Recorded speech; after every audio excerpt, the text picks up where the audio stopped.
1 मे रोजी दुपारी 3 वाजता मंदिर परिसरामधून ही चिमुरडी 4 वर्षाची मुलगी बेपत्ता झाली।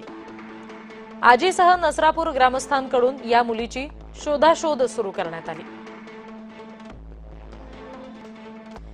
जेव्हा सीसीटीव्ही तपासले गेले तेव्हा आरोपी मुलीला घेऊन गोठ्याकडे जाताना दिसला। ग्रामस्थांनी आरोपीला बनेश्वर फाट्यावरून पकडून आणलं। सोप देताच आरोपीनं मुलीचा मृतदेह लपवून ठेवलेली जागा ग्रामस्थांना सांगितली।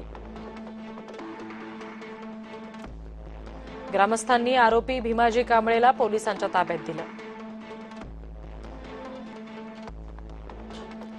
शेणाच्या ढिगाऱ्यामधून या चिमुकलीचा मृतदेह बाहेर काढला गेला आणि त्यानंतर मात्र गावकऱ्यांचा उद्रेक पाहायला मिळाला।